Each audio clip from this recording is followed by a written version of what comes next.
Alors, je m'appelle René Frey, je suis pasteur depuis 35 ans à Église baptiste évangélique de Rosemont à Montréal. Ensuite, 4 ans à implanter à Saint-Léonard, une église baptiste. Et depuis 5 ans, mon épouse Sharon et moi travaillons à l'implantation d'une église ici à Ville d'Anjou, dans l'est de Montréal. Sharon et moi avons fait nos études théologiques à Vaux-sur-Seine, FLTE, de 74 à 78. Et nous venons de fêter nos 50 ans de mariage par un voyage merveilleux en Europe, euh, à Paris, en Italie et en Suisse pour revisiter mon village de Tramelan dans le Jura bernois. Depuis la Réforme, il y a deux théologies qui ont prédominé pour expliquer le plan de Dieu et décrire le passage de l'Ancien Testament au Nouveau Testament. Ce sont la théologie de l'Alliance réformée et la théologie dispensationaliste. Mais il y a toujours eu une troisième voie mitoyenne et qui a ressurgi avec force dans les années 70 aux États-Unis. Et c'est ce qu'on appelle la théologie de la Nouvelle Alliance, qui a un frère, un cousin qui s'appelle l'alliancisme progressif. Donc, on voit que c'est un mouvement qui gagne de la force. Et c'est la théologie de la Nouvelle Alliance qui décrit le dessein salutaire de Dieu le mieux et qui place les alliances dans le meilleur schéma.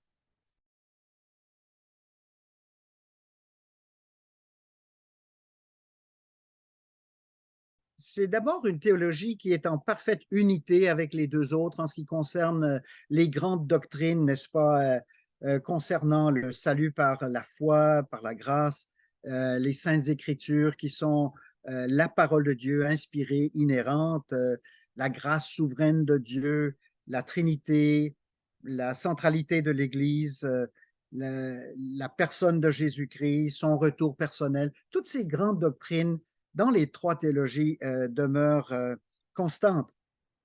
Mais la TNA n'est pas une nouvelle théologie, c'est la théologie de la Nouvelle Alliance.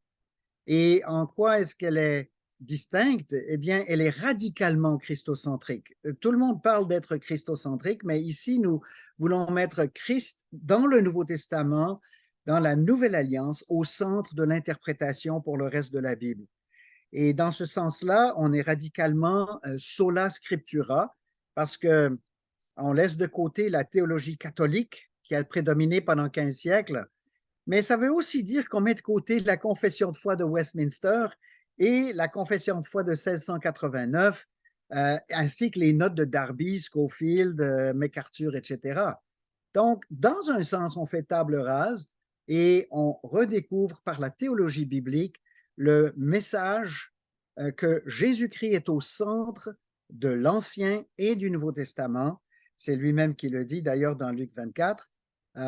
C'est une théologie aussi qui respecte le courant de l'histoire de l'Église avec des antécédents chez les pères, chez les anabaptistes et chez les baptistes particuliers du 16e siècle à Londres.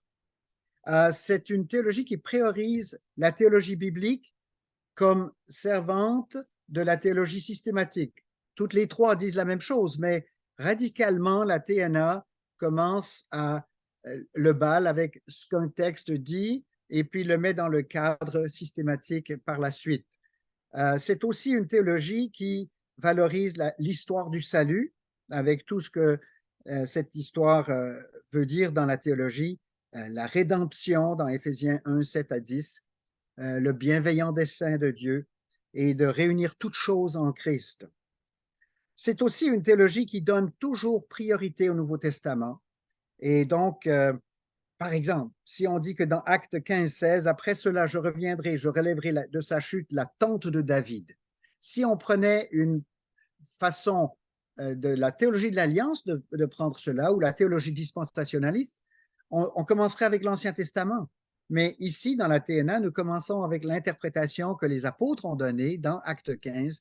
Et le relèvement de la tente de David, c'est la conversion de tous ces nombreux païens qui ont accepté le Seigneur Jésus-Christ par le ministère de l'apôtre Paul.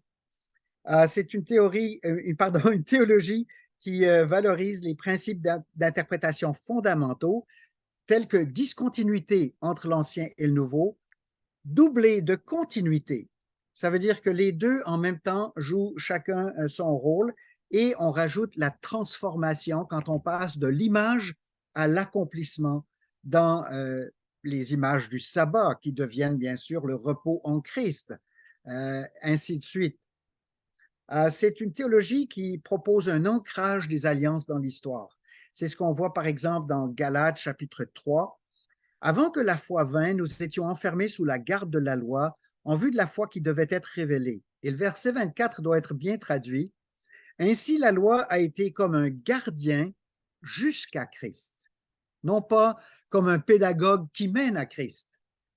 Et la loi est prise au sérieux dans tous ses rôles, incluant que c'est une bonne loi et que nous devrions non seulement la connaître, la respecter et en tirer les principes, mais en même temps de la voir comme le moyen que Dieu a utilisé pour condamner l'homme perdu. Et c'est ce que Paul fait sortir dans 2 Corinthiens 3.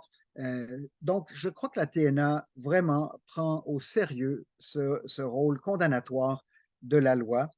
Nous avons aussi cette histoire du déjà et du pas encore. Donc, la TNA voit clairement que si c'est par l'Esprit de Dieu que je chasse les démons, le royaume de Dieu est donc venu vers vous. Donc, la TD, théologie dispensationaliste, n'a pas encore pris au sérieux cette première venue de Jésus-Christ. Régulièrement, les prophéties de l'Ancien sont jetées dans un futur lointain, dans l'avenir, plutôt que de les voir accomplies dans la première venue de Jésus-Christ. C'est une théologie qui comprend le mieux les trois grandes réalités du Nouveau Testament, alliance, loi et peuple.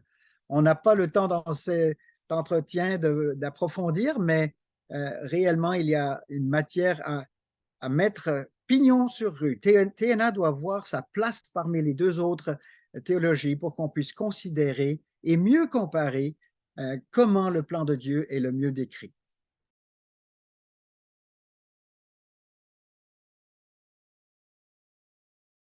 Alors, j'ai structuré le livre de telle façon que le premier chapitre, les premiers chapitres parlent du pourquoi faire cette étude et on va dans les choses très pratiques. Qu'est-ce que les deux autres théologies donnent comme application pratique? Eh bien, dans la théologie de l'Alliance, on voit le pédobaptisme. Dans la théologie dispensationaliste, c'est comme si on approuve Israël et qu'on approuve deux peuples. Il y a dans la théologie de la Nouvelle Alliance une façon de voir le centre comme étant Jésus-Christ et de ne pas, n'est-ce pas, de ne pas démordre de cela. Dans ce livre, j'ai aussi fait des chapitres très historiques concernant les pères de l'Église, les anabaptistes, les baptistes particuliers et le surgissement de ce mouvement dans les années 70.